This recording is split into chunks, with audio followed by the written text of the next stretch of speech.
Hello there, our friends, Evolutionary Energy Arts family. Hello there, welcome back. So, man, it's so refreshing out here. Just this time of year is great Yeah. in northeastern Texas. Beautiful, Yes. beautiful. What a breeze. I was looking at the forecast. I know there's going to be some changes in the weather. You expect that. As we were talking about the changes in our history that we were given. Constant. And how do you really know what is true unless you can read it from within you? Unless it comes from you. And you know your soul, so you know when things are put in front of you, you know when they're true and when they're not true. That's the importance of understanding who you are.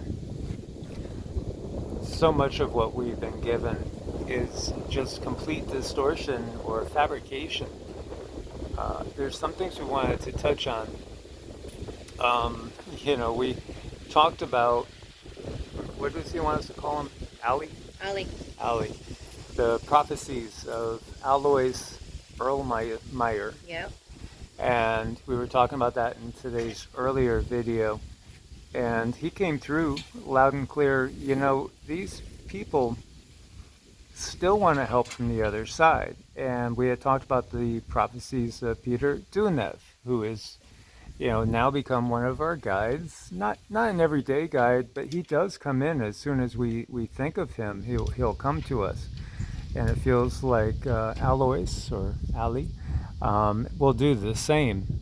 Now, a couple other people that have come by, and it's because of some reading that Cindy and I are doing, is Thomas Paine, Mm-hmm. and also the 33rd degree Mason himself, Albert Pike, Mm-hmm. Confederate general, and amongst other things. And they want us to do our reading, and then they're going to correct what's been written down so we could share it with you guys. Because again, everything's been rewritten. That everything that we see has got the controller's stamp of approval on it.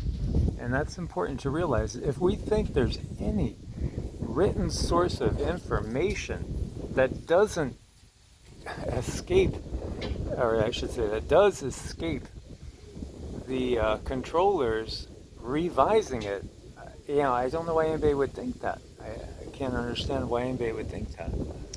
I know, and I look at these beings that we have come across that really want their story to be straightened out. And I would want the same, if somebody were telling a story about me and if it wasn't true, I would want that corrected. And that's something that Mike and I can both bring.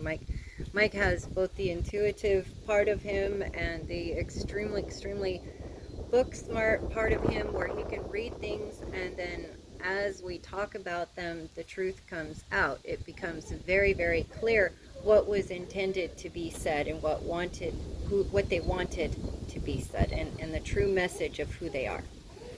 So the more Cindy has looked into Alois or Ali's um, being, the more she's found that he was extremely gifted, a very gifted person. And this is the same with Nostradamus. Yeah. Because Nostradamus, besides being somebody that was the astrologer, to the crown, he was gifted. He was gifted beyond just book smarts, per se. He was so gifted. When he went to channel a different entity, he could actually, his eyes would change color. His skin would change color. It might sparkle. It might turn white. It might turn luminesce. But that's not anything that, we haven't been exposed to. I have seen studies where people have had blood work done one day and then the next day and their blood looks different. It's changed to something. So all of these things that sound so far-fetched and ludicrous and it could never happen, it's already happened. I don't know how many times I've heard that saying, there's nothing new under the sun. Just everything already has been. It already is. So when we're talking about information that comes in the form of light, it's all instant.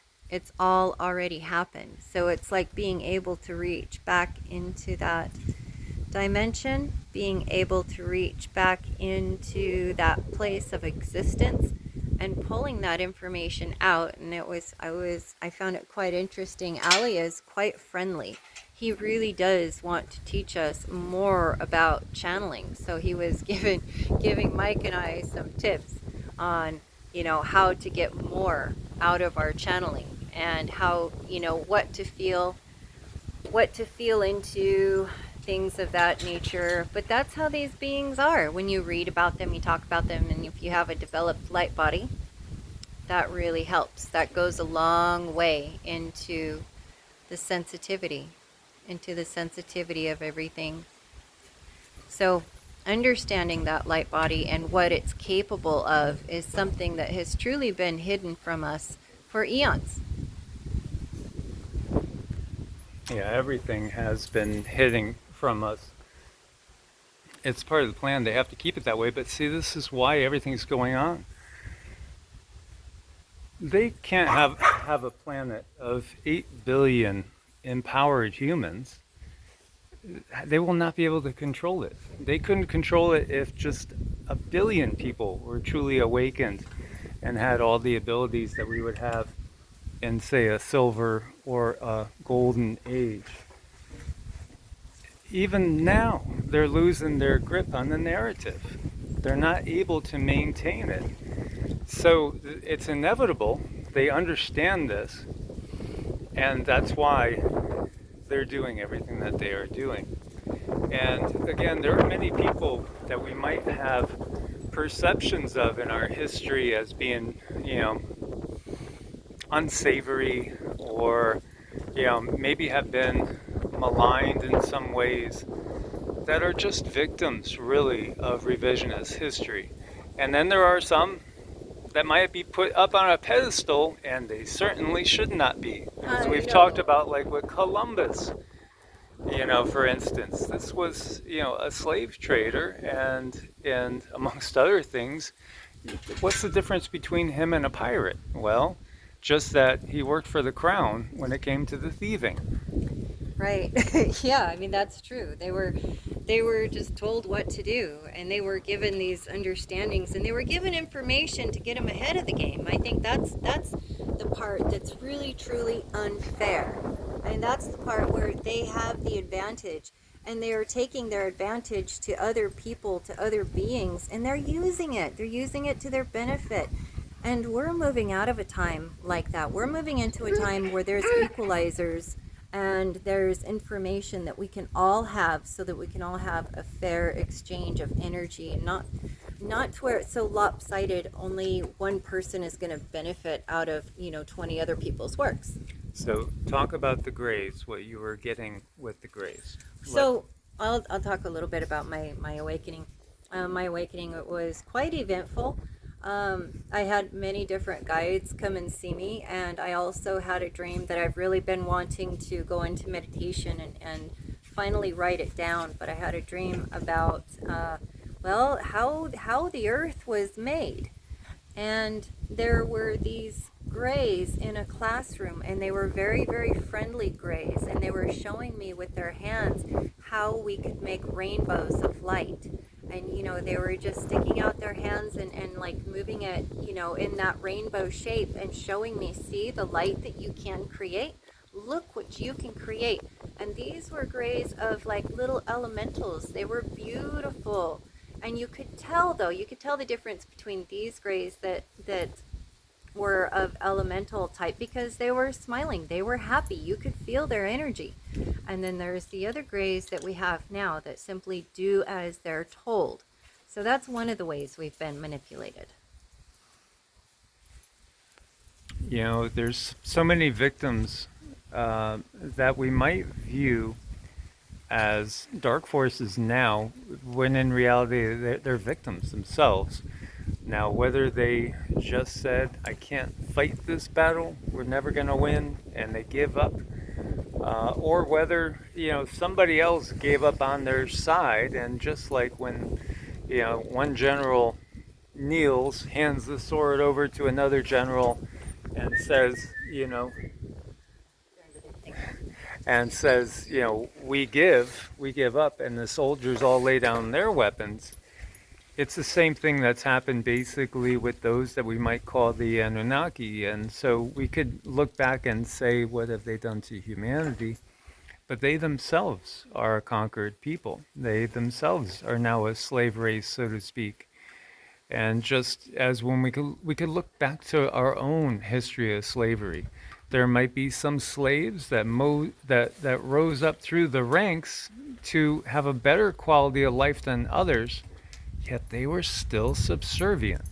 They were not free to be their own unique person and to express themselves. And today, in our modern society, how many of us are truly slaves to the system, slaves to the monetary system? What happens if you can't pay your rent? What happens if you can't pay your mortgage? What happens if you can't pay your taxes? Again, everything gets taken from you.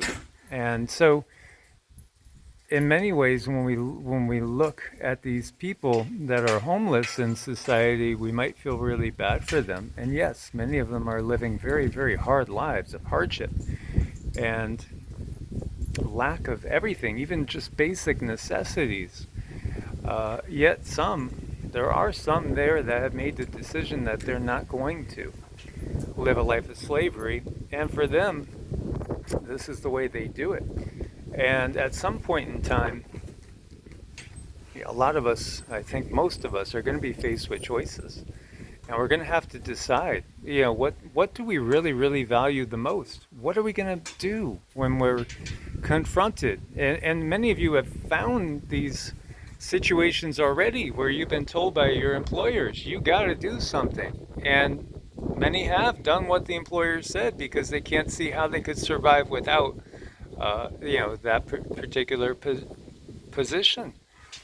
And then there are those that, like one of our good family members who was a doctor. Now he's a carpenter because he's not going to go down that route. And also because he just doesn't feel like his higher self or his soul, so to speak, will allow him to practice Western medicine, even as an alternative practitioner in this particular society right now.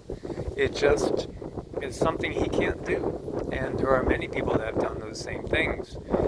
Now, the time period that we're going to be walking into now is going to be tougher than what we've just come out of.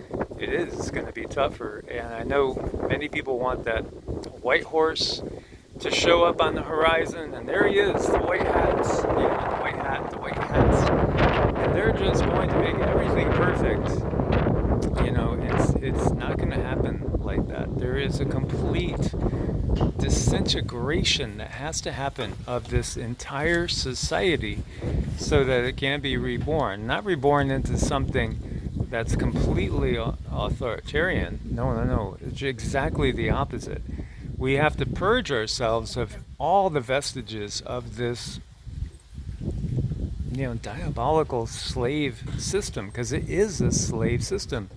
Even somebody that is, a billionaire is still a slave to it, because again, where's your heart at? It's that old, rich man's son story. Again, you can't really serve two masters when you get down to it. Doesn't mean we can't be taken care of in this life and then become a benefactor for others. That could happen. And there are rare individuals out there that have done with their resources beautiful things to help lift up others. And that's a wonderful thing. And, we're going to be seeing more and more and more of that. That's the part that makes me so happy, is seeing people are waking up, and those people who are in places where they might be in charge of other people, like layers of an onion, are understanding the system. And they understand the system, so they're not really ratcheting down all these laws that keep everyone tattling on one another. We're just people. We're here having experiences, and I heard somewhere, and I often say, we're really all just kind of walking each other home from school. None of us really know any bigger truth than the other.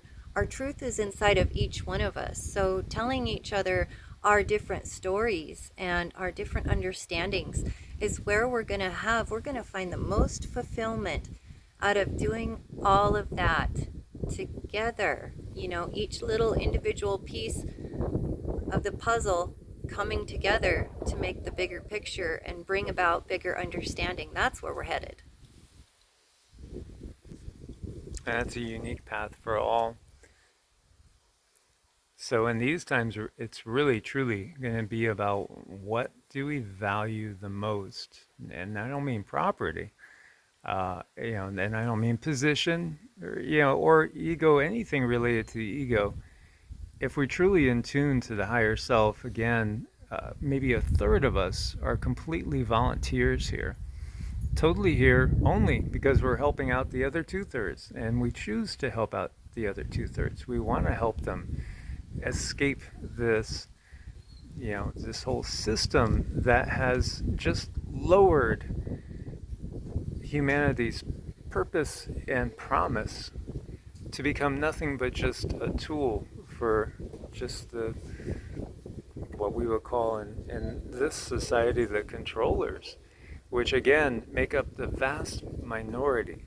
And yeah, again, the ultimate controllers are not even from here. But then again, neither really are we either when you get down to it. That's true. We all come from somewhere very special. We're all very, very unique.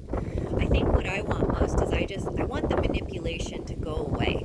And I want our souls to be free with the teachings and understandings of our people, of who we are. Not about what we can do. I just don't like it that they only send people to school to teach them skills that are going to run their giant corporations and keep them in these giant mansions, with plenty of land and very comfortable cars, and it's all about them having the upper hand. And when that starts to level out and even out, it's going to be a beautiful time.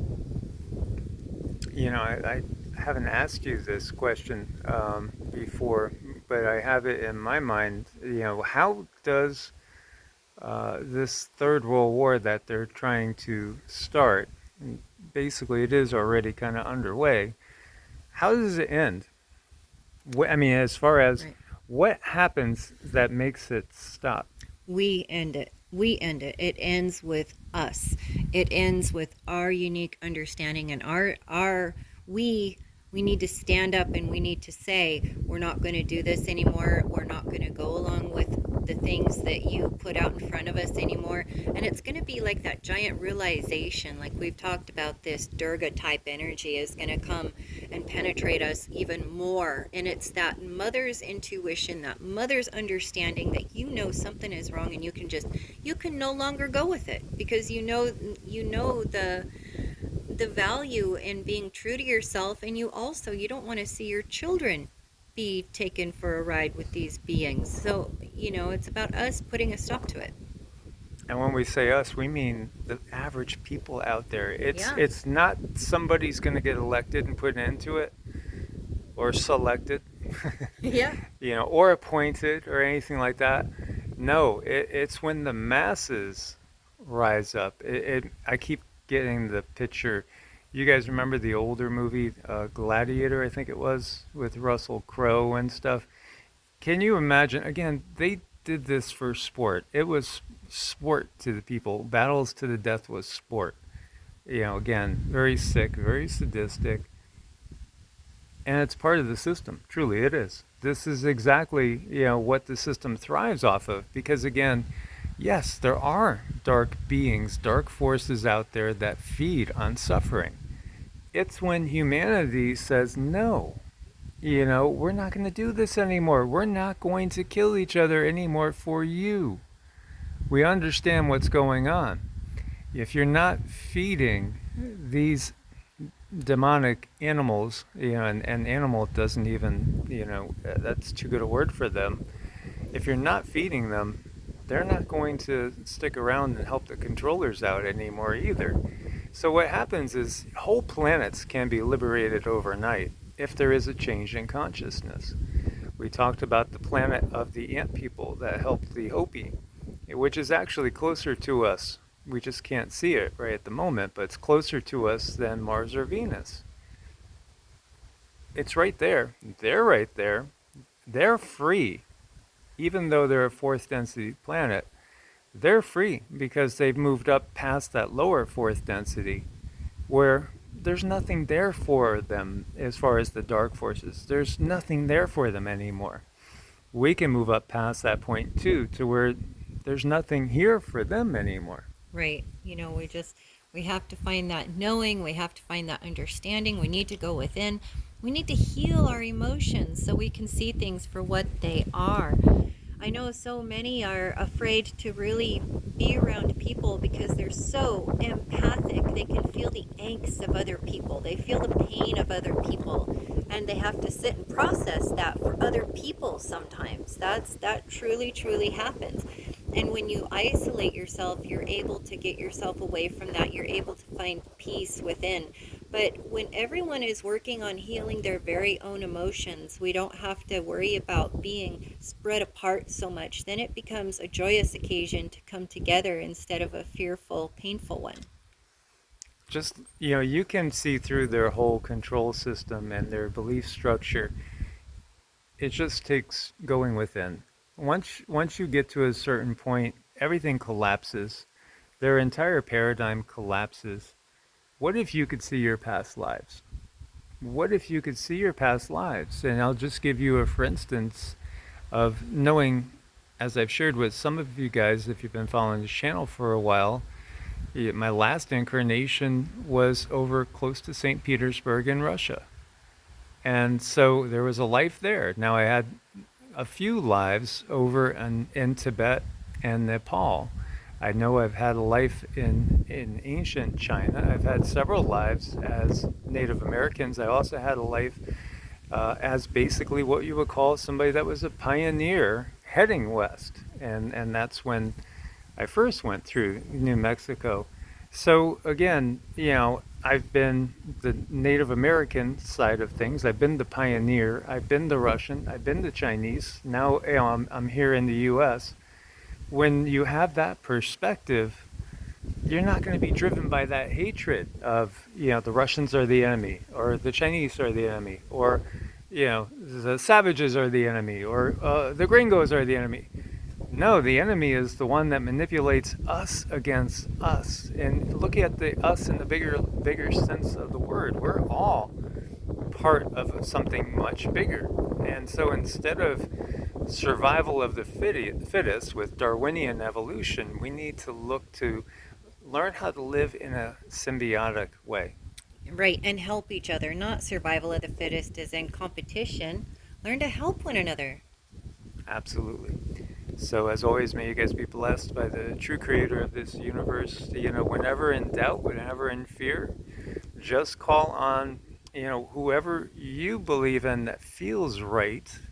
And it might be your higher self, or maybe it's your guardian angel, or maybe it's Yeshua, who most of the world knows as Jesus, or maybe it's the archangels. They are very powerful beings, or the devas, like Lakshmi or Ganesh or Durga, and that Durga energy is going to be sweeping through. And interesting to note, one of the first things that was asked of me by somebody that's high in the alphabet soups was, tell me about this Durga energy. And one thing, since you did mention that, if you're in doubt, I want to tell you guys, if you're in doubt, be kind. So you can never go wrong if you're in doubt. Always be kind to whoever you need to be. Much love. Namaste. Namaste.